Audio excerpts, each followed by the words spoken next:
بسم الله وولد ومنفس قدوس أحدو أملاك آمين. استفتحهم ناجزيابير بيتسب نادينا قدس قدوسان دنجل مريم مفكرتي كميك أنهم كميس أنيحكم آمين ندخل زخيل قدوس أملاخنا ناجزيابير سقاب الساعات زي بسلام بدحان إنه نهلو بمحراتهم بلوهاتهم سلزدقفنا قدوس أملاخنا ناجزيابير كابلو ميكساب زل عالم سمو زخبرن زتمسجن أن يخون لومي كم فقاد እግዚአብሔር نزراربلو አርስተ ትምህርትና ቀዳም ስዑር አፍትሕት ዝብል ክኸውን ዝዕለት እዚ ኩላና ከምንፈልጦ ዝሐለፍናዮ ቅንያት ሶምነ ህማማት ስለዝኾነ ድሕሪ ዓርብ ስቕለት ቀጺሉ ዝመጽእ ቀዳም ስዑር እዩ ቀዳም ስዑር ድማ ጎይታናን አምላኽናን መድኃኒናን ኢየሱስ ክርስቶስ አከርሰ መቃብር ዝሓደረሉ ዝተቀብረሉ ዕለት ዝዝከረሉ ስለዝኾነ በዚ ምኽንያት እዚ ቀዳም ስዑር ንዝብል ستوهاو سيامي مصوعي اوشتو زحازنتاي كم زخونه كم فقاد እግዚአብሔር بزرزر كنرينا كلنا كم نفلطو مدن عالم ክርስቶስ ናከርሰ መቃብር ዝወረደ ዕለት ዓርብ ኣብ ሰርክዩ በፍላይ ነፍሱ ካብስጉኡ ኣብ ዕለት ዓርቢ በሰዓት 3 ምስ ሓለፈት በአካለ ነፍስ ናብ ሲኦል ወሪዱ ማለት መለኮት ዝተዋሃዶ ነፍስ ዝተፈልየቶ ስጋ ኣብ መቃብር ኣብ ዝነበረሉ ጊዜ ኣብ መስቀል ኣብ ዝነበረሉ ጊዜ ብድሕሪኡ ዮሴፍ ናይ አርማትያስ ተባሂሉ ዝተጸውዐን ከም ድማ ኒቆዲሞስ ዝተባህሉን ክልቲኦም ካብ መስቀል አውሪዶም ገኒዞም መድኃኔ ዓለም ኢየሱስ ክርስቶስ ነፍሱ ካብ ስጉኡ ዝተፈልየትሉ ልክ ሰዓት 9 እዩ ስለዚ ኣብዚ ሰዓት እዚ ነፍሱ ካብ ስጉኡ ምስተፈልየት ሰንበተ አይሁድ ይቀራረብ ስለዝነበረ ካብ 9 ጊዜ ዝነበረ ናይ ኢየሩሳሌም መራሒ ካብ ጲላጦስ ፍቃድ ረኺቦም ካብ መስቀል አውሪዶም ገኒዞም ኣብ ሓድሽ መቃብር ኣብ ናይ ሃብታማት መቃብር ዝቀበርዎ መንዮም እንተዳ ተባሂሎም ዮሴፍ ወርደ ማለት ናይ አርማትያስ ተባሂሉ ዝተጸውዐን ከም ድማ እቲ ናይ ምሸት ናይ ጎይታ ተማሃራይ ተባሂሉ ዝነገረሉ ኒቆዲሞስ እዩ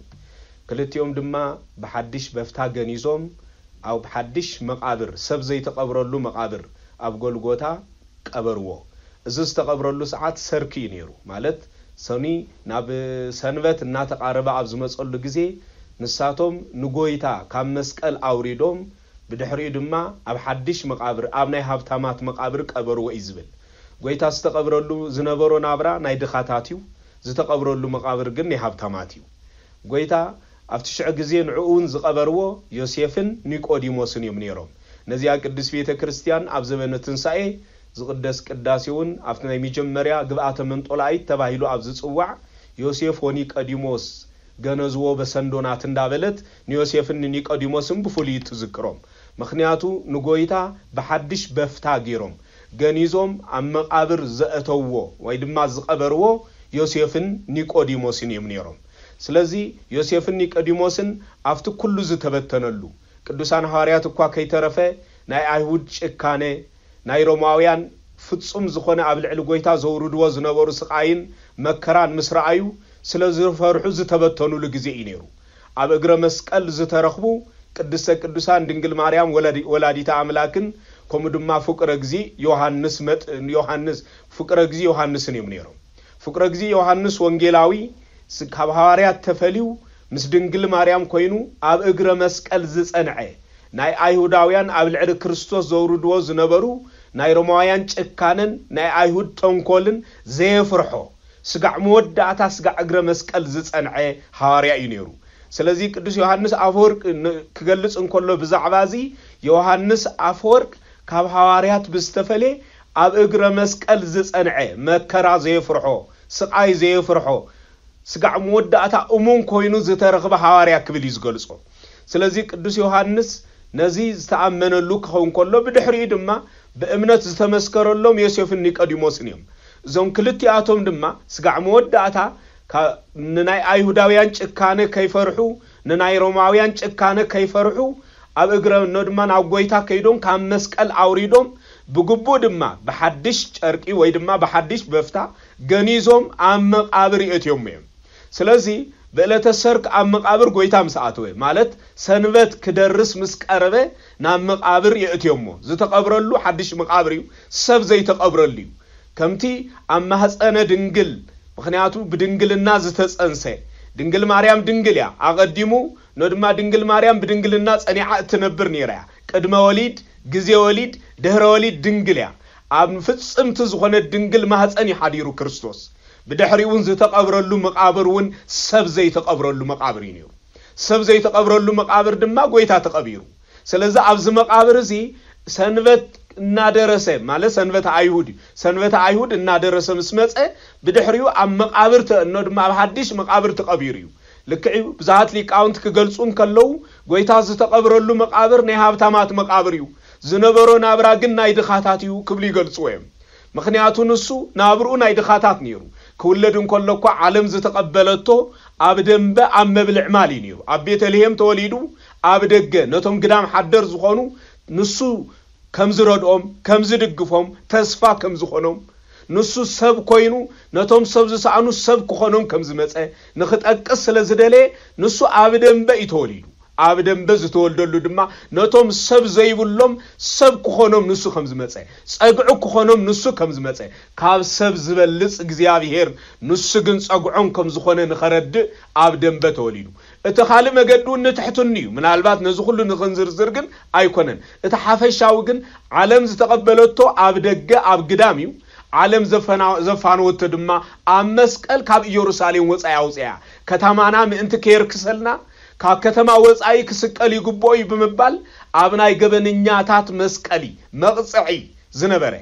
ኣብ መስቀል ሰቂላ ካብ ከተማ ወጻኢ ኣብ ኢየሩሳሌም ከም ዝስቀል ገይራቶ ያ ስለዚህ ዓለም ናብ ዓለም ክመጽን ካብ ዓለም ከተፋንዎን እንከላ ብግቦ ኣይተቀበለቶን እዛ ዓለም እዚኣ ኣብ ልዕሊኡ ስደት ኣብ ልዕሊኡ መከራ ኣብ ልዕሊኡ ጥሜት دعوجت اللود عمبر حنت معلت قاضي تقبلوا التعلم نيرا سلازم بز مخنيات زغويتا اب عالم زنبره كم دخا اب عالم زنبره كم تراسب كوينو زنبره كنسو كقبرن كلو كن ابني حبتمات مقابر تقبيرو ازي مانم سب زنبرلو نابراي بز حسابات بدخنت كتقعي يخليهم رداي ابسانلو خጭنق يخليهم بوزح صبان مكران كحالف يخليهم سبات ابز غزي ጸግዕ ኾይኖ ማይቀርቦን ምስ ሞቱ ግን ገሊኡ ናይ ሳንዱቅ መቃብር ዝገዝ ገሊኡ ድማ ንመቃብሩ ዝኸውን ሓወልቲ ዝሰርዕ ዝቀዳደሙሎ ብህይወቶም እንከለው ዝጭክኑሎም ምስ ሞቱ ግን ኣለኹልካ ዝብሉ ሰባት ኣብዛ ዓለም እዚ ኣዝመልኡ ላይና ዘለና እዚ ድማ ኣብ ልዕሊ ጎይታ በጽሒዩ ስለዚ መድን ዓለም ክርስቶስ ሰርክ ሰንበት ምስ ደረሰ ኣብ መቃብር ምስ ኣተወ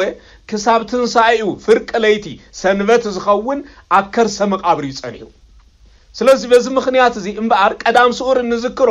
ጎይታ አከርሰ መቃብር ዘሓደረሉ አከርሰ መቃብር ዝወዓለሉ ዕለት በመዃኑ እዚ ዕለት ዝብፉል ይዝከረሉ ቀዳም ሱር ዝብል መጽውዕ ስያሜውን ተዋሂብዎ እዩ ስለዚህ በቀጥታ ናው ቅድም ናብቲ ዝርዝር ዓሚቕ ዝኾነ ምስጢራዊ ትርጉም ቅድም እታውና ናይቲ ስያሜ መጽውዕ አቀዲምና ክንትንክፍ አገዳሲ ስለዚህ ቀዳም ሱር ዝብል ቀዳሚት ንዝብል ዝገልጽ እዩ ቀዳሚት ሰንበት ተባሂላ ትጽዋዕ ቀዳም ዝብል ብፉሊ ቀዳመይቲ ናይ መጀመርታ ዝብል ዝጠቅስ እዩ ቀዳመይቲ ናይ መጀመርታ ዝብል ቃል ግን ንመዓልታት ናይ መጀመርታ መዓልተን ዝብል ትርጉም ዘምጽእ ኣይኮነን ንመዓልታት መጀመርተን ሰንበት ያ ንፍጥረታት መጀመርተን ሰንበት ያ እግዚአብሔር ሰማይን ምድርን ፍጣር ጀሚሩ 22 ፍጥረታት ዝፈጠረ ኣብ 6 መዓልታት እዩ ኣብዘን 6 መዓልታት እዚኣተን ክፈጥሩን ከለኻኒ እታ ቀዳመይቲ ፍጥረቱ ዝጀመረላ ዕለት መን ያ እንተዳ ተባሂላ ዕለተ ሰንበት ያ ዕለተ ሰንበት ፍጥረታት ዝጀመረላ ቀዳሚ ሰንበት ድማ ዘዕረፈላ ፍጥረታቱ ፈጢሩ ዘዕረፈላ ዕለት ቀዳሚ ሰንበት ተባሂላ ትጽዋዕ ኦሪት ዘፍጥረት ምዕራፍ 2 ካብ 1 ክሳብ 3 ብዛዕባ ቀዳሚ ሰንበት ተገሊጽ ይርክብ እግዚአብሔር ፍጥረታቱ ፈጢሩ ምስ ወድአ በዛ ዕለት እቲኣ ግን የዕረፈ ይዝብል ዛዕለት እዚኣ እግዚአብሔር ዘዕረፈላ ዕለት ያ ነይራ ስለዚህ ኣብ ናይ ጥንተ ተፈጥሮ ዘዕረፈላ ዕለት ክትከውን ከላ ፍጥረታቱ ፈጢሩ ወዲኡ ዘዕረፈላ ክትከውን ከላ ኣብዛ ዕለት እዚኣ ኣብ ናይ ድሕነቱ ግብሪ ድማ ንደቂ ሰባት ናይ ድሕነት ግብሩ ፈጺሙ ኣከርሰ መቃብር ይዕሪፉላ ዝወዓለት መዓልቲ እያ ስለዚህ እታ ኣብ ጥንቲ ተፈጥኖ ድማ ፍጥረታት ክፈጥሩን ከሎ ጎይታ እግዚአብሔር ፍጥረታት ክፈጥሩን ከሎ እዛ ዕለት እዚኣ ዘዕረፈላ ከም ዝተባህለት እዚ ምሳሌ ኮይና ስናይነ ስጋዕ ናይ መድን ዓለም ክርስቶስ እቲ ዝዓበየ ናይ ድሕነት ግብሩ ክሳዕ ዝፍጽመሉ ግዜ ምሳሌያዊት ኮይና ኣገልጊላ አማናዊት ዝኾነት ግን እቲ አማናዊ ዝኾነ መድን ዓለም ክርስቶስ ናይ ደቂ ሰባት ሐቀኛ ዕረፍቲ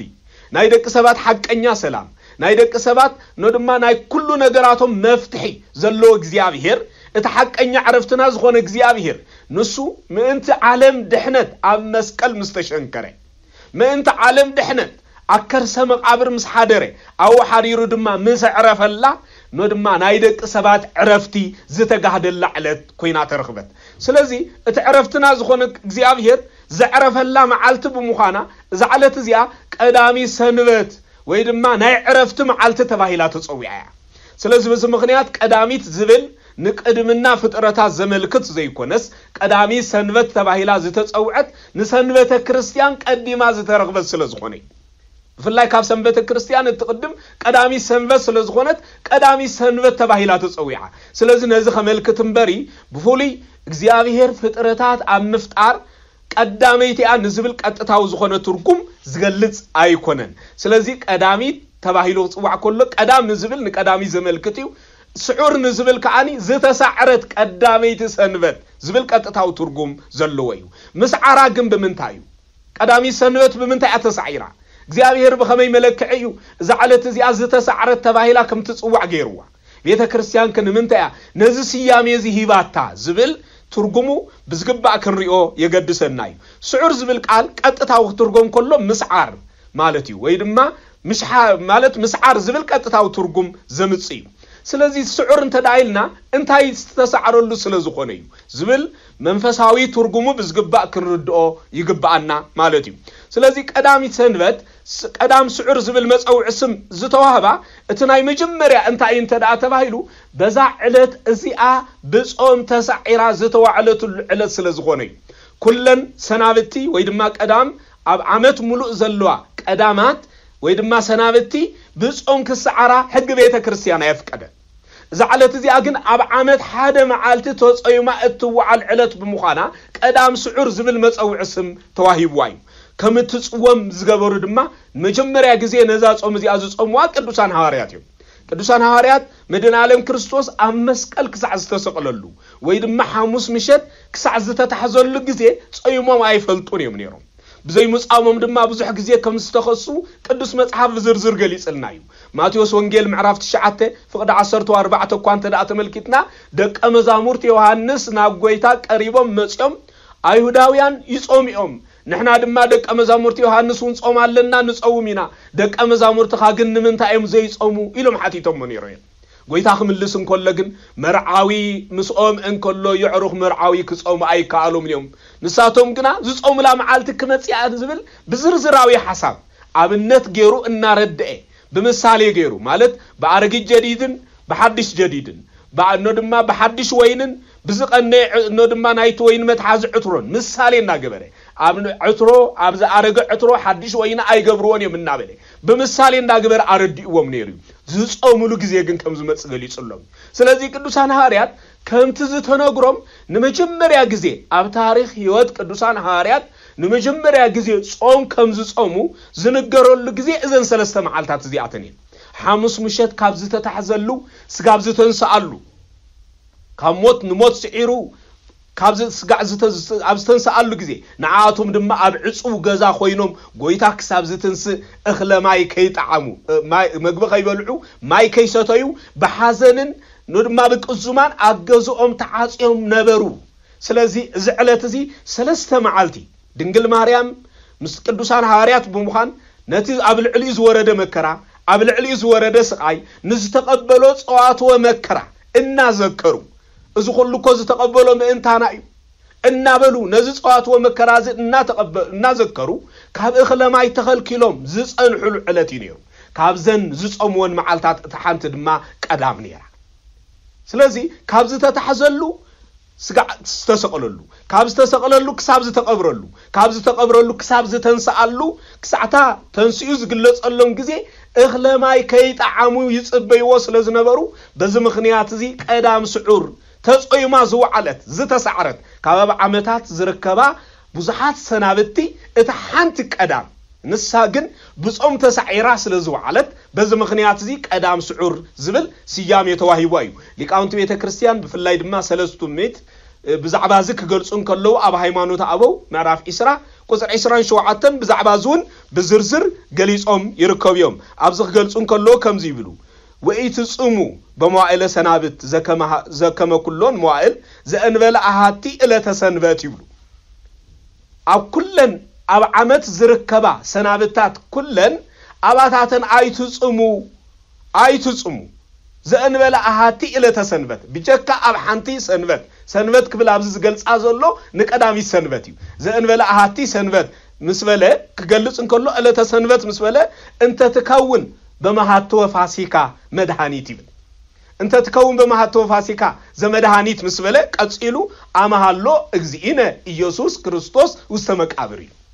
ኢየሱስ ክርስቶስ ኣብዛ ዕለት እዚኣ ኣብ መቃብር እቲ መድኃኒትና ዝኾነ እቲ ዓለም ከድሕን ዝመፀና ኣብዛ ዓለም እዚኣ ንሱ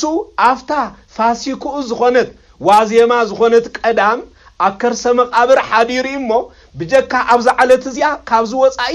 ኣይትጽሙ ኣብዘን ሰናብት እዚኣተን ኢሎም ሊቃውንቲ ቤተ ክርስቲያን ውን ነዛ ዕለት እዚኣ ብፍሉይ እትጽወም ዕለት ተጽይማ እትውዕል ዕለት ከም ዝኾነ ዘርዚሮም ገሊጾማ ይርከቡ እዮም ስለዚህ በዚ ምኽንያት እዚ እዛ ዕለት እዚኣ ተጽይማ እትውዓል ዕለት ብምዃና ተጽይማ እትውዓል ዕለት ብምዃና ቀዳም ስዑር ኣብ ዓመት ሙሉእ ካብ ዝርከባ ቀዳማት ሓንቲ ብጾም ተሳዒራ እትውዕል ብምዃና እዚ ስያሜ እዚ ተዋሂብዋ እዩ ኣብዚ ዕለት እዚ ብፍሉይ ምእመናን ወይ ድማ ውሉደ ቤተ ክርስቲያን ዝኾኑ ኩሎም ዝኽኣሉ ካብ ሐሙስ ምሸት ጀሚሮም ስጋዕ ናይ ክርስቶስ ትንሳኤ ክርስቶስ ተንሳእ ሙታን ተባሂሉ ዝእወጅ ግዜ ስጋብዚ ዘሎ ግዜ ብጾምን ብጸሎትን ንሕማማቱ ንመከሩኡ ንስቃዩ ምእንታና ክብል ንዝኸፈሎ ዋጋ እናዘከርናውን እንውዕሎ እንጾመሉ ግዜ እቶም ዘይከኣሉ ድማ ካብ ዓርብ ምሸት ጀሚሩ ክሳብ ዕለተ ትንሳኤ ዘሎ ግዜ ብጾም ክጽመዱ ክኽእሉ ከም ዘሎም ሊቃውንቲ ቤተ ክርስቲያን ኣብ ነድማ ኣብ ቀኖንኦም ወሲኖም ልናዮም ስለዚህ በዚ ምኽንያት እዚ ብተዘዋዋሪ መገዲ እቶም ዝኽእሉ ካብ ሐሙስ ይጅምሩ እቶም ዘይክእሉ ድማ ካብ ዓርብ ምሸት ጀሚሮም ቀዳም ተጽይማ ከምትውዓል ዝግበረሉ እቲ ሓደ ብምዃኑ ቀዳም ስዑር ዝብል መጸውዕ ስም ተዋሂብዋ እዩ ስለዚህ እዚ ብፍሉይ ቅዱሳን ሐዋርያት ኣቀዲሞም ንዝፈጽምዎ ዝዘኻኽረና ናይ ቤተ ክርስቲያን ውሳኔ ዝዘኻኽረና ምድር ዓለም ክርስቶስ ነታ ኣቀዲሙ ናይ ዕረፍቲ መዓልቲ ክትከውን ኣብ ብሉይ ኪዳን ወሲንዋ ዝነበረ ኣብ ሐዲስ ኪዳን ግን ድሕነትና ፈጺሙ ዝዕረፈላ ዕለት ብምዃና ነቲ ዝተፈጸመልና ውዕለታ እናዘከርና እቲ ዘይሓምም ዝሓመመሉ እቲ ዘይመውት ዝሞተሉ እቲ ዘይጸምእ ዝጸምኣሉ እቲ ዘይደክም ዝደኸመሉ እቲ ዘይመውት ዝሞተሉ እንዝከረሉ ብፍሉይ ንሱ ድማ ምእንታና ንሞት ንሞት ክቐትል ሞይቱ ኣከርሰ መቃብር ዝሓደረሉ ዝዓሪፉ ዝሓደረሉ ብምዃኑ በዚ ምኽንያት እዚ ነዚ ዕለት እዚ ብፍሉይ ንምዝካር ቀዳም ስዑር ኢልና ነዚ ዕለት እዚኣ ብፍሉይ ንዝክራ ማለት እዩ ስለዚህ እዚ ብፍሉይ እዚ ክንዝክሮን ከለና እዚ ኩሉ ዘዘኻኽረና እዩ ከም ተወሳኺ እውን ቀዳም ስዑር ክንሪኦን ከለና እታ ቀዲማ ዝነበረት ቀዳም ኣይሁዳውያን ኣእጋሮም ዓጺፎም ኣእዳዎም ዓጺፎም ገዝኦም ዓጺዮም ዘኽብርዋ ዝነበረ ሰንበት እያ ነይራ እዛ ሰንበት እዚኣ በረኸ ዝስራሓላ ይነበረትን ምስ ሰብ ዘይራኸቡላ ሕሙም ዘይበጽሑላ ዝተጸገመ ዘይሕግዙላ መንፈሳዊ ግብሪ ዘይፍጽሙላ ሰንበት ነይራ እዛ ሰንበት እዚኣ ግን መንፈሳዊ ዕዮ ዝፍጸመላ ዝግበረላ ከም እትኸውን ስለ ዝገበራ ጎይታ በዚ ምኽንያት እውን ኣብ ዘመነ ስጋዊኡ እቶም ዝበዝሑ ዝፈጸሞም ዓበይቲ ተኣምራት እቶም ዝበዝሑ ዝፈጸሞም ሕሙማት ዝፈወሰሉ ኣጋንንቲ ዘውፅኣሉ ዓይኒ ዕውራት ዘብርሃሉ ድኑሳት ዘተንስኣሉ ዘደንቕ ተኣምራትን ግብርታትን ዝፈጸመላ ዕለተ ሰንበት እያ ነይራ ማለት ቀዳሚ ሰንበት እያ ነይራ ስለዚህ ብዙሕ ግዜ ሰንበት እናበለ መጽሐፍ ቅዱስ ዝገልጸልና ንቀዳሚ ሰንበት ስለዚህ ቀዳሚ ሰንበት ብዙሕ ዘደንቕ ግብርታት ምድን ዓለም ክርስቶስ ኣብ ዘመነ ስጋዊኡ ዝፈጸመላ ዕለት እያ ስለዚህ በዚ ምኽንያት እዚ እዛ ዕለት እዚኣ ኣእዳውናን ኣእጋርናን ዓጺፍና ክንቅመጠላ ዝግባአና ዕለት ጥራሕ ዘይኮነትስ መንፈሳዊ ግብሪ ክንፍጽመላ ዝግባእ ከም ዝኾነት ጎይታ ስለ ዘጋሃደልና በዚ ምኽንያት እዚ እዛ ዕለት እዚኣ ከምቲ ኣይሁድ ንጎይታ ዝኸሰስዎ ሓደ ዘቕረቡሉ ክሲ ንሰንበት ስዒሩ እዩ ዝብል እዩ ነይሩ ስለዚህ ጎይታ ንሰንበት ዝሰዓራ ግን ኣዝዮም ዘደንቑ መንፈሳዊ ግብርታት ብምፍጻም እዩ ነይሩ كم تأنز جبرك ونسخاتكم دم جبرون خبل مخنيات مدن عالم كريستوس نبذ عالم زمت نبزح مخنيات كوانت نبره كافتن بزح مخنيات اتكاندجن اتحاده عالم المدحانيو اتكال أيد ما أرعيان مخانين سلازي أرعيانا نمخان يلو سلازي متأ كم تنسوز جبرو نحناون كنجبر مجدوخن كتل سلز جبعنا نسو عبئلة تسنبت نزفت أمو جبرتات كله النافذ أمنا بمنفساوي عيون بمنفساوي جبرتاتن نرأسنا كنعبن نجزيابي هردس كنبلون سلز جبعنا إذا على تزيع بزدن نقن بزجرمن منفساوي عيون مس جزيابي هر زراخ بنا حومات النبت حلا أسورات النبت حلا زيتوس أقومون ندقفلا منفساوي جبرتات النفس ملا كوينا سلسترخبت قدام السعور تباهيلات صويع سلازي بزعبازي يوحنس وانجيل معرف حموشته كاب حادك ساب 10 8 تستقدم مصاغو غويتا زفوسو القدامي سنبت كاب زوصايون اب لوقاس وانجيل معرف 10 3 فقد 10 نودما مدينه عالم كريستوس زفصمه تأمرون ابله تسنبت ينيرو سلازي بزحات بتدغاغامي ابله تسنبت تأمرات يغبر زدنق جبرتاتون يفصم كم زنبره كرئي كعلنا سلازي اتا ابولي كيدان بخمو عينت اغبات تفصم زنبرت اب حديث كيدان كن بخمز عينت كتكبر كم زغبا غويتا نخغلص نزعلت زيا بنصور زمهارليو ودسب غويتا سنبتيو كبلون اذا سنبت زيا ودسب غويتا ودسب سبحانه كريستوس نرؤسو فصم سب سلازخوني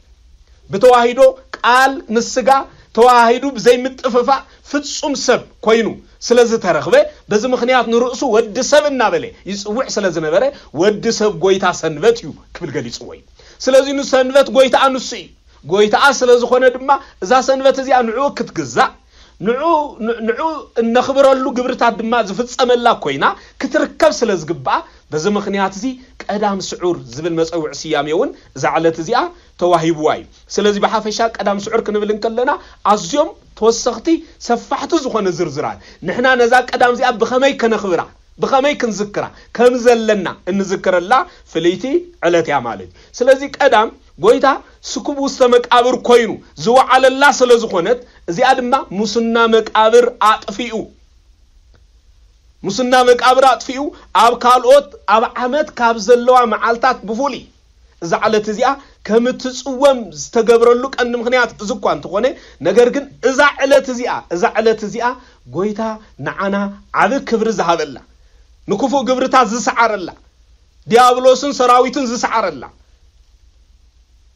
ناي جنت اف دغز تخفتلا علت بمخانا زعلت زيا فلي زخونه سيامي كم تحز جيرواي سلازي بتقللو كنديون كلنا قدام سعور زبل مصوع اسم زتوهابلو تقند مخنيات اتناي مجمريا اب عمد كاب زركبا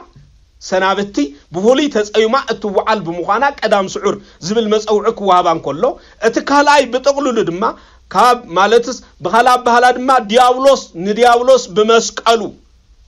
بمسقلو زسعرلو نفسات كابسيول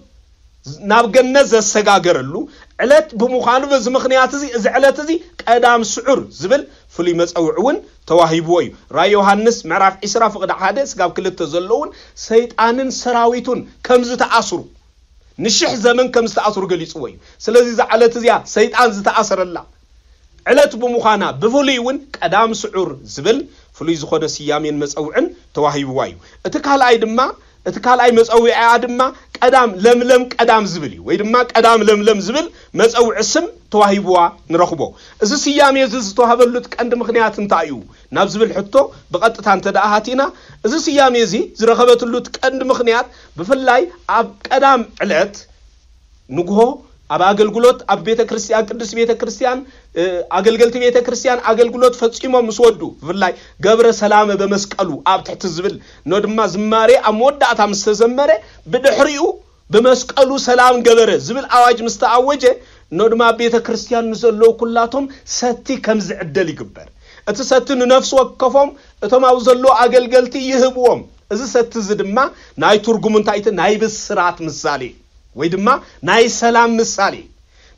مثالي سلازخونه بزدما بفولي سلازعدلو لملم قدام تباهيلا تصوع لملم سلام زبسرت قدام بسرات زتملأت قدام تباهيلا فولي سيامي كمتحز غيرواي نايزت انت تاريخو زبغس كاب كابولي كيدان أبزبنا أبو كابزنبرو كاب صادق أبونا نوهي زجمر مالت زي تاريخ زك نذكرون كلنا عالم اندغنا استحدثتو لي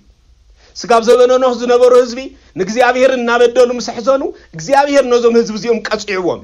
ዝቀጽዑም ድማ በማይ አይህ ገይሩ ይነሩ ስለዚህ በማይ አይህ ገይሩ መስቀጽዑም በድሕሪ ግን በታሸሞንተ ዝተቀደሰት ቅድስት ስድራ ቤት ዝብል መጸውዕ ስም ዝተዋህባ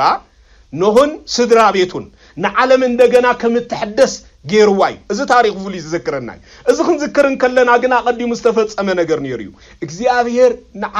ንዓለም በማይ አይህ ከምትጠፍእ ምስገበራ 4 መዓልትን 4 ለይትን ድማ ኖህ አመርከብ ድሕሪ ምጽንሑ بدحريو مدري كم زدرقت نخملكت نو دما نزم لكت من تكتكون نرغبيت كافتم عوشت مركب زنبور انساتات نتحانتي كاب عواف وغن زخونت نرغبيت لإخوة بمسكوت هاوصي سديدوان يري بمسكوت هاوصي مسددا دما ام مجمريا غعزا ماي سلا زي درقه سلا زي نصفه بصيحه تمليسا اكال ايا ግን ቆጽለ አውሊ ሒዛ መጽያ አብሳልሳይ ግን ብዝኸደቱ ይተመልሰት ስለዚህ እዚ ዝተገብረሉ ቀንድ ምክንያቱም ባር አካል አይ ምስከደት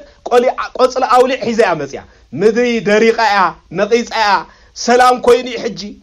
ረብሻ የለን እግርግር የለን መቅዘፍት እግዚአብሔር የለን ዓለም ተረጋጊያ ሰብ ሰላም ከነበርላ ዝኽለሉ አጋጣሚ ተፈጢሪው ዝብል ብስራት ነው ያውሊ ሒዛትሉ ናብነሁ መጽት እዚ አውሊ እዚ ናይ ብስራት ምሳሌዩ ናይ ሰላም ምሳሌዩ ናይ ናጽነት ምሳሌዩ ናይ ምርግጋ ምሳሌ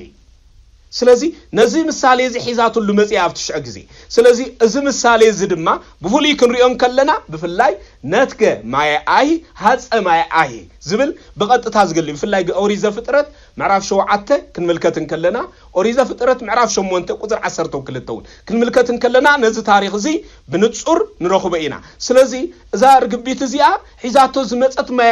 ድማ አውሊዕ ነይሩ አውሊዕ ድማ ናይ ብስራት ምሳሌዩ ርግቢት ናይ ድንግል ማርያም ምሳሌ አውሊዕ ድማ ነትን ዓለም ሰላም ዘበሰረ ነትን ዓለም ብስራት ሒዙ ናይ ሓጎስ ብስራት ወንጌል ማለት ብስራት ማለትዩ ወንጌል ድማ ክርስቶስ ስለዚህ በክርስቶስ ዝተመሰለት በክርስቶስ ዝተመሰለ አውሊዕ ድማ በክርስቶስ ተመሰለ ምክንያቱ አውሊዕ ናይ ሰላም ምሳሌ እዩ ናይ ብስራት ምሳሌ እዩ ናይ ነጻነት ምሳሌ እዩ ንዓና ድማ ነዛ ዓለም ዚኣ ሰላመይ ይሓድገልኩም ኣለኹ እታ ኣነ ዝህበኩም ሰላም ግን ዓለም ከምትበኩም ሰላም ኣይኮነን ኢሉ ንዓለም ሰላሙ ዘበሰራ ዘለዓለማዊ ናይ ክርስቶስ ዝህበና ሰላም ዘለዓለማዊ ግዝያዊ ይኮነን ክርስቶስ ዝህበና ነጻነት ዘለዓለማዊ ግዝያዊ ይኮነን ክርስቶስ ዝህበና ዓረፍቲ ዘለዓለማዊ ግዝያዊ ይኮነን ኣብ ዮሐንስ ወንጌል 14 ቁጥር 27 ባር ነዚ ስለዝገረና ናይ ሰላም ብስራት ሒዛ መጽያ ስለዚህ ሰላምና ኣብ ሓድሽ ኪዳን መን ይመድህና ዓለም ክርስቶስ እዩ ነዛ ዓለም ዚኣ መንፈሳዊ ሰላም ዘለዓለማዊ ሰላም ሰባት ዘይምንዝዑና ሰላም ኣብዛ ጫውጫውታን ሸበድበድን ዝተመለተ ዓለም نحنا بእግዚአብሔር بمنبار ጥራሕ بسلام زينا سلام حزنا ان نبرلو سلام ذهبنا زعدلنا نتصلاينا زنبر الديابلوس سعيرو نزي كبرن ጸጋን ذهبنا مدن عالم ክርስቶስ ይነሩ ስለዚህ ናይዚ ምሳሌ መንይተልና ክርስቶስ ስለዚህ ንሱ ስለዚህ ነበረ ርግቢት ናይ ድንግል ማርያም አውሊዕ ናይ ክርስቶስ ምሳሌ ይነሩ ስለዚህ እታ በኃጢአት ተመሊአ ዝነበረት ማይ አይ ናይ ኃጢአት ምሳሌ ናይ ኃጢአት ምሳሌ ክንኮሎ ናይ ኃጢአት ምሳሌ ዝኾነ ማይ አይ ምስነጸፈ እታ ርግቢት አውሊዕ ሒዛም ከም ዝመጸት ኩሉ ክርስቶስ ድማ ኣብዛ ዓለም ዚኣ መሊኡ ዝነበረ ማለት ካብ አዳም ኃጢአትን ምልአተ ኃጢአትን ከም ዝነጽፍ ዝገበረ ነዛ አንጽፉ ድማ ንዓለም ብጽድቅ ከምትመላለስ ዝገበረ ንሱ ሐቀኛ አውሊዕና ሐቀኛ ሰላምና ስለዝነበረ ካብ ድንግል ማርያም ካፍታ ለዋሃደ ተባይላ ዝተጸውዐት بقبر منفس قدوس نودما نسا عديو كوينا زترخبت كاب ازرخبنا يو دنجل مريم بز مخنيات دحنتنا تباهيلا تصوعه مخنيات اوتن عالم زدحانه مدن عالم تباهيلو تصوعه كاب اصل استرخبه مخنيات دحنتنا زبل مصوع تويبا مخنياتو اب دحنتنا عبي ترى كاب زلوا اتحانتي دنجل مريم سلازونه سلازي اولعنا يز مثالي سلازي تحققنا سلامنا عالم رخيباتيا اتحققنا عرفت عالم رخيباتيا اتحققنا ناصنت عالم رخيباتيا لومي بنغستا زركبنا ناصنت سبات كدليو اب زمناتهم مولو اب دخام ينبر يخونيو عالم التهبوم سلام كدليو سبات او بزح دخام يمزلو غنك لوم زرخبنا يزخام زرخبنا يون زعغبنا لون سلام نصبح غن زعغبا يكون تمالي بنجستا سلام زعقبوا لهم يكن زقوهايون استجنقون بزحاتهم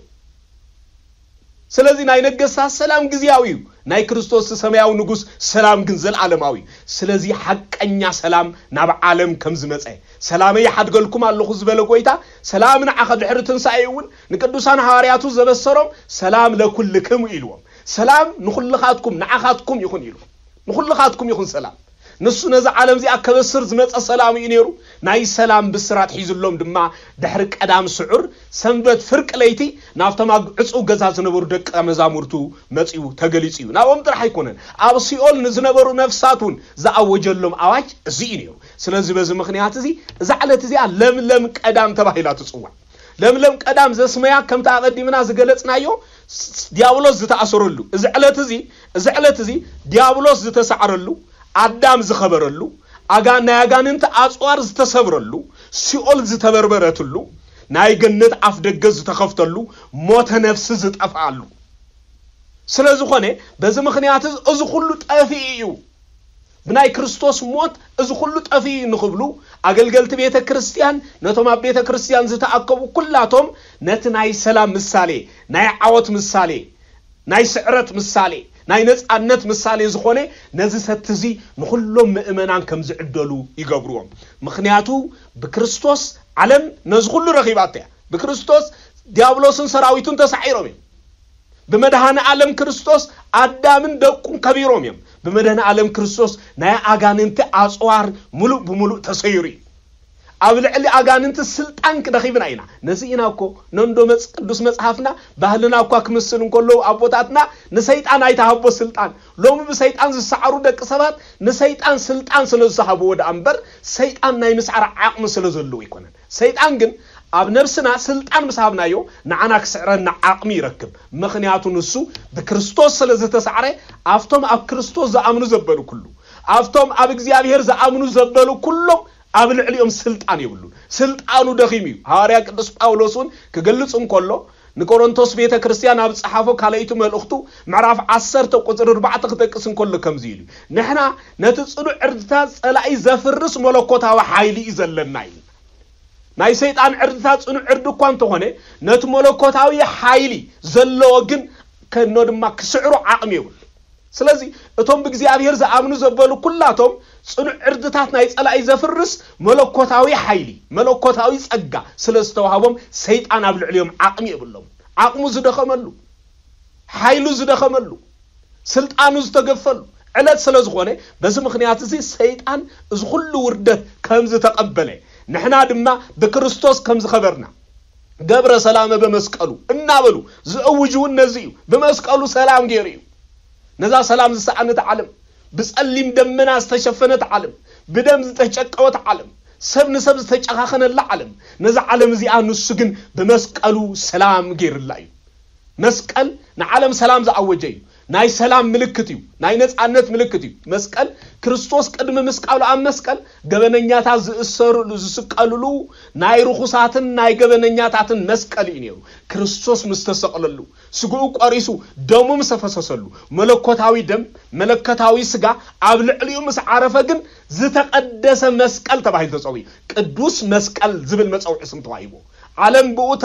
ከምትባረኽ ኮይና ንሰይጣን ንስዕረሉ ኃይሊ ዘሎ ከም ዝኸውን ኮይኑ ስለዚህ በዚህ ምክንያት እዚ ዛዕለት እዚያ ለምለም ሰንበት ከም ዝኾነት ክርስቶስ ኣብ መቃብር ደቂሱ እኳ እንተወዓለ ኣብ መቃብር ደቂሱ ግን ነዛ ዓለም እዚያ ሰላም ዝኣወጀላ ከም ዝኾነት ስለዚህ ሰላምናውን ከም ዝተረጋገጸ ንኽገልጹ በዛዕለት እዚያ ሰቲ ንኹሉ ከም ዝዕደል ይገብሩ ካብዚ ወጻይውን ምናልባት ነቶም ሓሚሞም ኣብ ሆስፒታል ዝለቀሱ አጋሩም ዝሰንከለ ንቤተ ክርስቲያን ናይ መምጻእ ሽግሩን ዘጋጠሞም ከይተረፈ ልብሰ ተክህኖ ተከዲኖ ሰትሒዞም ገዛ እናኸዱ ቃጭል አኖ ድማ ናይ ሰላም አዋጅ ድምጺ ቃጭል እናቃጨሉ ሰላም ገይሩ ገብረ ሰላም በመስቀሉ እናበሉ ገዛ እናኸዱ ከይተረፈ ሰት ዝዕድሉ ለዕለት ቀዳሚያ ዛዕለት እዚኣ ናይ ለምለም መዓልቲ ተባሂላ ስለትጽውዕ ለምለም ዝብል ቅጽል ስም ንቀዳም ተዋሂብዋ እዩ ስለዚህ እዚ ስያሜ እዚ ዝተዋሃባ ብሙኻናውን በከምዛ ዓይነት መለክዑን ንቀዳም ክንርዳኣ ይካኣለና እዩ ማለት እዩ ብተወሳኺ እዛ ቀዳም እዚኣ ብፉሊ ማለት እዩ ምክንያቱ እዛ ቀዳም እዚኣ ብፉሊ ኣብዚ ዕለት እዚ ክንሪኦም ከለና إذا ستز مستعدلة مؤمنان أجنبارهم يمز أسرو أجنبار يسري بزح جزي أجنبار يسرلو أتك أن مخنيات من تاي جنبار كلوعيو جنبار دما كله زريعيو سلازي كريستوس نعلم زعبا سلام نذا نبر الله زلنا علم سلام بقلص من أنت كن أوج نتست إن أسرو أجنبار ناي مخنيات جنبار بتشارك أي شفنيو جنبار كلوعيو مخنياتو ليقاونت بيت كريستيان نزي أمكوني مخنياتو عبفت أطرح هيوان كجلسون كلو إكزيابير أكسيماروس كتأكسون كلو ندمان هيوان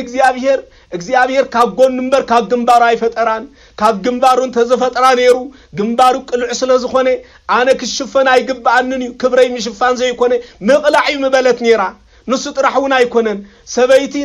نسباي أكاليا جنبارو فتيروان تزخون نيروجن نص تحتاي كخون يجبوا عن خال علك بلي يجب عن مبلت نيرا يقول سلازي جنبار كلعيو ناي كلع نجار ملكتي جنبار زي كول زي شفانيو كريستوس هابنا سلام نقول إن حفر له سلام يكونن كريستوس هابنا نزعنت إن حفر له نزعنت يكونن كريستوس هابنا كبري إن حفر له كبري يكونن نعلم بجلس إن سب كله إن مهر له نابز حق أني سلام عالم نختمت صدمة إن بسر له سلزخونة أجنبارنا نعصره أجنبار مسالو اتكال أي ترجم دمّا أكلي لو سوق عبر أسود فيو نصب بشوخ تساقيو مكرات قبيلو نعنا جن ناي كبر زودي ناي سلام زودي ناي ناس الناس زودي ناي زل عالم هو الزودي عبر أسنا سلزدف علنا بناتو موت إذا خبر رخيبنا عينا ناي ولد النت كبري ناي زل عالم هو النت كبري رخيبنا عينا نخنبل نتنص إشوخ أخليل زدف علو نحنا جنز خبرنا لو كم زخونا نخنا رد بزم خنيات زي نحنا نتستي عبر أسنا أجنا عصرو سلازي عبر أسز السرلو اتحدك عند مخنياتون نزم مخنيات زي مسهرات بمجباريو أكلي لسوكو نكريستوس سقايو نعناجن كبرنا عينيو كريستوس أم مسكال مستسقله كريستوس أم مسكال زتسقللو نكريستوس نورما نسو بزح طاعته مكرا زتقبلوا كان تخونه نحنا جن نفسنا جن بيت كريستيان جن نكريستوس تمرعته اللي يعني بيت كريستيان نكريستوس تمرعته اللي أم مسكال أم مسكال كريستوس بقولنو بزفاسس ماين دمن نبيت كريستيان بدو ما حاسب نورما بدو مقدسو بتزفاسس ماي حاسبو مرعاتو كم تخون جيرواي هاريك قدس باولوس نيفيسون بيت كريستيان ابصحافو ملختو معرف حمشته ካብ ቁጽር 23 ጀሚሩ ንቤተ ክርስቲያን ርእሳ ክርስቶስ ከም ዝኾነ አካሉ ድማ ቤተ ክርስቲያን ከም ዝኾነ አካሉ ዝገበራ ድማ ብምንታይ ከም ዝኾነ ብንጹር አቀሚጥልናዩ ቤተ ክርስቲያን ናይ ክርስቶስ አካል ኮይና ዝተረኽበት ኣብ መስቀል ስለዚህ መስቀል ዝኸበርናልዩ መስቀል ሰላም ዝረኸብናልዩ ነዚኢና እምባር አክሊሎ ሶኩ ክርስቶስ ዝተሳቀየሉ ኳን ተኾነ ንሕና ግን ብስቃዩ ካብ ሕማምና ዝተፈወስናሉ ካብ ደዌና ዝተፈወስናሉ ነቢ እግዚአብሔር ኢሳያስን ኣብ 56 ኣብ ምዕራፍ 50 ፍቅዲ 6 ዝገለጸልና ነዚኢ ነው ንሱ ብቆስሉ ንዓና ንቁስልና ፈዊሱ ብሕማምና ድማ ካብ ደዌና ነፃ አውጪናዩ ስለዚህ በዚህ ምክንያት እዚ አክሊሎሶክ ነዚ ዝገልጽን ዘረድእን እዩ እቲ ድሕሪ ቀጽል ዝመጽ ድማ ቀዳም ካልስቶ ሃባ ድማ ቅዱስ ቀዳም ዝብል መጸውዕ ስሚ ዛዕለት እዚኣ ቀዳም ስዑር ቀዳም ለምለም ቅዱስ ቀዳም ዝብልውን መጸውዕ ስም ተዋሂብዋ ንረኽባ ቅዱስ ቀዳም ዝብል መጸውዕ ስም ንቀዳም ዝተዋሃበሉ እቲ ቀንዲ ምክንያት ከ እንታይ ከም ዝኾነ ዝተወሰኑ ሓሳባት ክንጠቅስ አገዳሲ እዩ ምክንያቱ ዛ ቀዳም እዚኣ ዝተቀደሰት ቀዳም እያ ዝተቀደሰት ቀዳምያ ቅዱስ ዝብል መጸውዕ ስም ተዋሂብዋይ ምክንያቱ እቲ ቅዱስ ዝኾነ እግዚአብሔር ከምታ አነ ቅዱስ ዝኾንኩ ንስኻትኩም ቅዱሳን ኩን ክብል ኣብ ኦሪት ዘሌዋውያን ምዕራፍ 19 ፍቅዲ 2 ከም ዝበለና ንሱ ቅዱስ እዩ በቅዱሳን መላእክቱ በዘይ ምቁራጽ ቅዱስ እግዚአብሔር ቅዱስ ኃያል ቅዱስ ሕያው ዘኢይመውት እና ተባህለ ከም ዝምስገን ንሱ ካብ ድንግል ማርያም ዝተወልደይ ኣብ መስቀል ዝተሰቅለዩ ኣብ ሰላልሳይ መዓልቲ ካብ ሞታን ተፈልዩ ዝተንሰዩ ብክብሪ ንደቅ ሰባት ክፈርዝ ዝመጽእ ቅዱስ ቅዱስ ቅዱስ እና ተባህለ በአልፍ አእላፋት ቅዱሳን መላእክት በዘይ ምቁራጽ ዝምስገን አምላኽ ስለዚህ በዚህ ምክንያት እዚ እቲ ቅዱስ ዝኾነ እግዚአብሔር ንፍጥረታት ኩሉ ምስፈጠረ በዛ ዕለት እዚኣ ስለዘዕረፈላ በዚህ ምክንያት እዚ ዛዕለት እዚኣ ቅድስት ዕለት ተባሂላ ተጸውዓ ንረኽባ ብፍላይ ኣብ ኦሪት ዘፍጥረት معرف كلته كاب قصر 4 كاب حدا كساب 4 زلو قدوس قال نزي قال زي بنصور اقميطو زرزيرو غليصو نرخبينا سلازي قدوس بالمصوع اسم استوهابا ابولي كيدان نزي زملكت كخون كله እግዚአብሔር قديس واي باريخ واي يعرف الله سلازي قدوس بالمصوع اسم قدام قدوس بالمصوع اسم نزعلت زيا توهيبوا نرخبو كابز وصاي ግን زعلت زيا از ጥራህ አይኮነን አብ ሐዲስ ኪዳን እንተ ዳተ ማልኪትና ግን ካፍቶም ሰለስተ አካላት اتحاد አካል ዝኾነ ብዝተፈሊ አካሉ ማለት ቀዳማዊ ቃል ብዝተፈሊ አካሉ ከቅድስተ ቅዱሳን ድንግል ማርያም ካብ ስጋ ስጋ ካብ ነፍሳ ነፍስ ወሲዱ በግብር መንፈስ ቅዱስ ካብ ድንግል ማርያም ተወሊዱ በድንግልና ተጸኒሱ በድንግልና ምስተወልደ ነው ድማ ንሱ ንሞት በሞቱ ሲዒሩ ወይ ድማ ንሞት በሞቱ ቀቲሉ አመቃብር ዘዕረፈላ ዕለት በመኻና ዛዕለት እዚያ ቅዱስ ቀዳም ዝብል መስያሜ ተዋሂዋ ይርከብ ቅዱስ ዝብል ምባርዚ ተዋሂዋ ምኽንያቱ እቲ መድን ዓለም ተሐቀኛ ሰንበትና ዝኾነ ክርስቶስ ዘዕረፈላ ዕለት ያ ዛዕለት እዚያ ስለዚህ ከምትቀደስ ዝገበራ እቲ ቅዱስ ዝኾነ እግዚአብሔር ይዕሪፍላ ዝወዓለ መዓልቲ በመኻና ስለዚህ ናይ ዕረፍት መዓልቲ ቅድስት መዓልቲ ዝብል መጽውዒ ተዋሂብዋ ነዚው ኣብ ናይ ትንሳኤ መዝሙርናውን ፍላይ ስብከትና ክንገልጽ እንከለና ልበ አምላክ ቅዱስ ዳዊት ዝገለጾ ወተንሳ እግዚአብሔር ከመዘንቃ ህምንዋም እናበልና ንገል ከምቲ ካብ ሓደ ደቂሱ ዝጸንሐ ሰብ ካብ ድቃሱ ዝበራበር እግዚአብሔር ድማ ከሙ ካብ ድቃሱ ተንሲኡ ክብል ዝገለጾ እታ ደቂስላ ዝነበረ ዕለት ዘዕረፈላ መዓልት ምን ያንተ ዳተባይላ ሰንበት ያኔራ ስለዚህ ፍላይ ቀዳም ያኔራ ስለዚህ ካብዚአ ከምዝ ተንሰ ንኸረድ ናብ ትንሳኤዩ ናብ ሰንበት እተሰጋግር ዘዕረፈላ መዓልቲ ተባሂላ ተጸውዐት ቀዳም ስዑርያ ስለዚህ ቀዳም ስዑር ኣብዚ ዕለት እዚ ብፉሉይ ቅዱስ ቀዳም ቅዱስ ዝብል መጽውዒ ተዋሂብዋይ ብተወሳኹን ዝጥራሕ ዘይኮነ ኣብ ሲኦል ዝነበሩ ነፍሳት ናይ ዘለዓለም ዕረፍቲ ናይ ዘለዓለማዊ ዕረፍቲ ዝተበሰሩሉ ዝረኸብሉ ስለዝኾነ በዚ ምኽንያት እዚ መዓልቲ እዚኣ ቅዱስ ቀዳም ዝብል ስያሜ ተዋሂብዋ ነቶም ዝኣምንዎ ዘለዓለማዊ ዕረፍቲ ክህቦም ዘለዓለማዊ ዕረፍቲ ክህቦም ይዕሪፉ ዝወዓለላ መዓልቲ ብምዃና በዚ ምኽንያት እዚ ንሕና ዘለና ተስፋ ግዝያዊ ተስፋ ይኮነን ዘለዓለማዊ ተስፋ ኣብዚ ምድር እዚ ዝተወሰነላ ዕድመ ሓፂር ዕድመ ኸውን ይኽእል ኣብዚ ዓለም እዚ ነብር ናይ ኮንትራት ዕድመ ከከምዝ ተመደበልና ሰብ እንተ ነውሐ እንተ በዝሐ ሰብዓዊ ድማ ሰማርያዩ ከምቲ ልበ አምላክ ቅዱስ ዳዊት ዝበሎ ካብዚ ዝበዝሕ ዕድመ የብሉና ኣብዚ ዓለም እዚ እዚ ዓለም እዚ ግዝያዊት ያ ነይሩድ ኣምበር ንዘለዓለም ዝነበረላ ትውልዲ ኣብዚ ዓለም እዚ የለን ስለዚህ ዘለዓለማዊ ዕረፍቲ ንሱ ኣብ ቀዳም ይዕሪፉ ኣብታ ቅድስት ዝኾነት ቀዳም ይዕሪፉ ንዓና ዘለዓለማዊ ዕረፍቲ كم ذهبنا بنفسنا زلعالماوي عرفتي كم ذهبنا نخرد بزعلت زيا دك إسو أم مقابر دك إسو يعرفوا زوا على الله معالتيا سلازي زا معالت زيا ندك سبات زلعالماوي عرفتي كم زتوهاوم زتعوج الله على نسو مدن عالم كريستوس اتزل عالماوي عرفتو وهابي يعرفوا زوا على الله أم مقابر زوا على الله سلاز غنت قدوس قدام زبل مصوع سيامي تواهيبوا نرخبو مالتي سلازي كابز وصاي كم توساخي كنريون كلنا زعلت زي كم تقدمنا زغلصنايو استوسن ولا اسيكو سفيح انتونه بستوسن اغباب ግን ነዘን ሰለስተ አበይት መሰረታያን ዝሆና ዕለታት ክንጠቅስ ይካለናዩ ከም ተቀድምና ቀዳም ስዑር ለምለም ቀዳም ቅዱስ ቀዳም ዝብል ኮን ኮሎ ከም ተወሳኺ ድማ እዚ አባይ ቀዳም ዝብል መጽውዕ ስሙን ይወሃባዩ እዚ ስም እዚ በሆሊ ዝወሃባ ካን ምንታይ ተዳተባይሉ እቲ ዓቢ ዝሆነ እግዚአብሔር እቲ ዓቢ ዝሆነ እግዚአብሔር ዘዕረፈላ ዕለት ብሙኻና እግዚአብሔር ዓባ አምላኽ እግዚአብሔር ዓባ አምላኽ ምኽንያቱ ብጀኩ ካለ አምላኽ የለን ናይ አማልኽተ አምላኽ ናይ ጎይቶት ጎይታ ናይ ነገስታት ንጉስ ተባሂሉ ዝተጸውዐ አምላኽ እቲ ዓቢ ዝሆነ እግዚአብሔር እቲ ልዑል ዝሆነ ልዑል ኩሉ ልዑል ዝሆነ لعلو كل دم تحوت زخني نسماي العليلنا أنقاريرنا النصوعه نمدر تحت لنا دم أبيت ليهم إن رخبو بالعلنو موادادرتين زركبون زي بلو بتحت النو دم كافت رتات زبز حو زي بلو منيو مدن عالم كريستوس سلازي اتلعل زخني እግዚአብሔር አብነ دم تحت يلو أم بالعمال رخيبنا سلازي بتحت النو نግዚአብሔር ናይ ኩሎም ቅዱሳን እንኳን ኣብዛ ዓለም ዝነበሩ ንግዚአብሔር ከስ ዘስመርዎ بقدسنهم زسمروا قدسان ناي كلهم تحتنا اكو اب حدا تاكبو كركبو زيكل تحتنا ناي كريستوس تحتنا ناي كريستوس تحتنا عالم كاف تفطر سقع مودات عالم نتحتنو زركبو يلن كمت نلعلنو زركبو زيله كله نتحتنو دما زركبو حدا كو يلن زركبو حدا كو يلن نزينا ام مصحف منقصات ناي مجمريا ناي بحتونا جمار زغونه قدوس باولي تبايلو زصوا ليتنس معالت كامروكيت يزبل كامروكيت بزي مقراص الناس سجد انكلو حدا معالت እግዚአብሔር ተገሊጹ ንምንታይ ኻ እዚ ሁሉ ተሰግዝ ዘለኻ መስበሎ ምንታይ ኻ ክብሊለ ኢሉ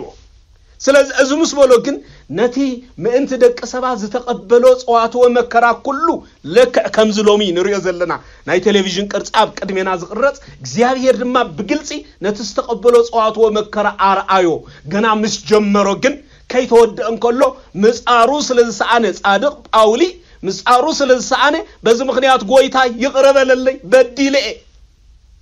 اتخلو زغبرو ما انت نفسي ينبر انا ما انت خايل ايكونكن ما انت خايل زغبر كو يبلين نسخا جن ما انت يكتبل از كله صوات ومكرا تقبل كايخا يقرب للي እና بلا اقدمي تدفي لمني ስለዚህ እግዚአብሔር ዓለምን መድኃን ዝኸፈለ ዋጋ እግዚአብሔር ልዕልንኡ ንልዕልንኡ ንናይ እግዚአብሔር ትሕትንኡ ክበጽሖ ዝኽእል ፍጡር የለን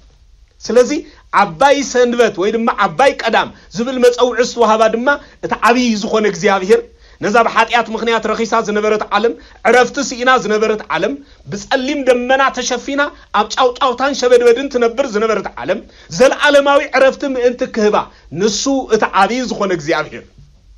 ንሱ ኣብ ከርሰ መቃብር ደቂሱ ስለዝውዓለ በዚ ምክንያት እዚ ናይቲ ዓብይ ዝኾነ እግዚአብሔር ዕረፍቲ እንዝክር الله بمخانا عبي سنبت عباي سنبت زبل ويدما عباي قدام زبل مصوع سمون توهيب وايو نسو العليو لعلنو ادما زودادرو حنت كايلن انحنا نملخو እግዚአብሔር በሰለስተነቱም በሐድነቱን ዝውደስዩ ካፍቶም ሰለስተ አካላት እተሐደ አካል ድማ ካብ ድንግል ማርያም ስጋ ወሲዱ ሰብ ሙኻን በሐጽር ደረት በጸቢብ ቁመት ተወሲኑ 33 ዓመትን 3 ወርሕን ኣብ ምድሪ በኪደተ እግሩ ንዓለም ባሪኹ ቀዲሱ ነትኽን ገብሮ ዝግባአና ናይ ጽድቅ ግብሪ አርአያ ኮይኑ አመወዳታውን አመልእልተ መስቀል ተሰቂሉ ናይ ሞት ዋጋ ከፊሉ ብሞቱ ንህይወትና ዓዲጉ ንጸላይና ዲያብሎስ ስዒሩ ክብሪ ሂቡ አከርሰ መቃብር ምስተቀብረ እቲ ዓብይ ዝኾነ እግዚአብሔር ስለዘኽበራ ንስ ዓባይ ሰንበት ዓባይ ቀዳም ዝብል መጽውዕ ስም ተዋህባ ስለዚህ እዚ ሲያሜ እዚ ብሙሉ ዝተዋህበዩ አባይ ቀዳም ክብል እንከሎ ግን ካብ ቀዳሚ ሰንበት ትበልጽ ያ ማለት አይኮነን ንኽብራ ክገልጽ ስለዝደለዩ ቀዳሚ ሰንበት እታ ዝበለጸ ሰንበት ያ ሰንበት ይቀሬታ ሰንበተ ክርስቲያን እታ ዝበለጸ ሰንበት ያ ስለዚህ ሰንበተ ክርስቲያን ቀዳሚ ሰንበት ሰንበተ አይሁድ ክትባሃል እንቆላ ሰንበተ ክርስቲያን ድማ እታ ፍጥረታት እግዚአብሔር ዝፈጠረላ ድማ ሰንበተ ክርስቲያን ትብል ተጽዋያ ምክንያቱ ትንሳኤኡ ዘበሰረላ ዘለዓለማዊ ህይወት እንደደቀ ሰባት ዘበሰረላ ሰላም ዘአወጀላ ዕለት በመኻና ፍሊቲ ይገብራ ስለዚህ አባይ ቀዳም ዝብል መጽውዕ ስሙን ተዋሂዋ ይርከብ ስለዚህ ኣብዚ ዕለት እዚ ኣብ ውሽጢ ቤተ ክርስቲያን ዝፈጸሙ ኣዝዮም አደነቅቲ ዓሚቕ ምስጢር ዘሎም ዝተፈላልዩ ስርዓታት ዝፈጸመላ ዕለት ያ ዕለት እዚኣ ኣብዚ ዕለት ዝና ኣብነት ተራእዲና ካብ መጽሐፍ ቅዱስ ብፍልይ አገባብ ዝንበብ መኃልየ ዘሰሎሙን መኃልየ ዘሰሎሙን አብያተ ክርስቲያን ቅዱስ ቤተ ክርስቲያን በፍላይ ኣብዚ ዕለት እዚኣ ተደጋጊሞም ካብ ዝበጽሑ ጸሎታት እትሓደዩ ምክንያቱ መኃልየ ዘሰሎሙን ቀጥታ ትርጉሙ ክሪኦ ከለና ካብ መዝሙራት ዝበለጸ መዝሙር ማለት እዩ መኃልየ ዘሰሎሙን በትሕስትኡ ካብ ናይ ጥበብ መጽሐፍት ሓደ ክኸውን ከሎ ካብ መዝሙራት ዝበልጽ መዝሙር ዝብል ስያሜ ዝተዋህበዩ ሊቃውንት ቤተ ክርስቲያን ክገልጹን ከለው ሰባት ኣብ ምድሪ ጀሚሮም ኣብ ሰማያት ዝቕጽልዎ ዘይቋረጽ ምስጋና ዝሓዘ ናይ ፍቕሪ ምስጋና ዝሓዘ ተስፋ መንግስተ ሰማያት ዝሓዘ ነፍስን እግዚአብሔርን መርዓትን እንዶማ ክርስቶስን ቤተ ክርስቲያንን ክርስቶስን ድንግል ማርያምን ዝዘራረብሉ ፍጹም ዝኾነ ዕረፍቲ ዘርኢ ናይ ተስፋ ዝማሬ ዝሓዘ ናይ ተስፋ መጽሐፍ በመኻኑ ቤተ ክርስቲያኑን ኣብ ቀዳም ኮይና ተስፋ ትንሳኤ ከም ዘለዋ ንትንሳኤ እናተጸበየት نقدام سلتخبرا بز مخنيات زي إذا مزمور زي أبز علت زي كم زبتصح يجبر مالتيو سلزي تسفات سائنا تتقبنا نقدام كم نخبرا نخنا رد محالي زي سولومون بفولي أبز علت زي كم زدقام يجبريو كمون كنبا عبصمون همامات كي تنبزق أني كم بعل اجزي أهيوان ويدما نهيوان قويتا تباهيلو زتصوع فتحات زولد كم دما صلوت اتان ذا امسلو نغراتهم بفولي زبصحلو علت ذا علت زيا قدام علت ابز علت زي زبصح بز مخنيات زي دما لقاونت بيت كريستيان غبر سلام بمسقلو نابلو زماري እና መዘመሩ እና መስገኑ ንገነት ከፊቱ ንነፍሳት አውጽዩ አብገነት እንደቅ ሰባት ዕረፍት ነፍስ ይሂቡ ሰላም ድማ አውጁ በመስቀሉ ድማ ነቲ ንዘመናት እንደቅ ሰባት ዝገዞም ቀጥቂቱ ቀቲሉ ኃይሉ አርኪምዎ ዝብል አዋጅና ተአወጀ ዝውዓለላ ዕለትያ ስለዚህ በተወሳخ ዝዓለት እዚያ ናይ መርገም ናይ ገበን ምልክት ዝነበረ መስቀል ከምዝ ተነድማ በክርስቶስ ደም ከምዝ ተቀደሰ በፎሊውን ዝዝከረላ ዕለትያ ስለዚህ ኣብዚ ዕለት እዚ በፎሊ እንዝክሮም ቀዳም ስዑር ነዝ ሁሉ ዝዝከረላ ክትከውንን ከላ ቅዱስ አምላኽና እግዚአብሔር በፎሊ አከርሰ መቃብር በመሕዳሩ እንዝከረላ ዕለት ያሞ ነዛ ዕለት እዚኣ በፎሊ በገጸ በረኸት ከነብዕላ ተቀዲስና ተባኸባሪኽና ነታ ጽባሕ እትበዓል በዓለ ትንሳኤ ከለእላ አመን ብርሃነ ከፈኑ ዲቤነ ዝብል መዝሙር ዝማሬ ናኡ ቅድም ብጻሕና እንዝክር ዕለት ያ ትንሳኤ ተስፋ ትንሳኤውን በፎሊ ናይ ትንሳኤ ዝማሬታ ተስፋ ትንሳኤ ዝዓዘ ዝማሬታ ዝመረላ ዕለት ያሞኒ ቅዱስ አምላኽና እግዚአብሔር ነዛ ዓለት እዚኣ በሰላምን በደሓንን ስለዘብጽሐና በዛ ዓለት እዚኣውን ክብርና ፉሊ ክብር ከም ዝኾነ ስለዝገለጸልና ስሙ ካብሎም ይክሳብ ዘለዓለም ዝኸበረን ዝተመስገነን ይኹን ናብ ብርሃነ ትንሳኤው ድማ በሰላምን በደሓንን ከብጽሐና ሰናይ ፍቃዱ ይኹነልና ወስብሃት ለእግዚአብሔር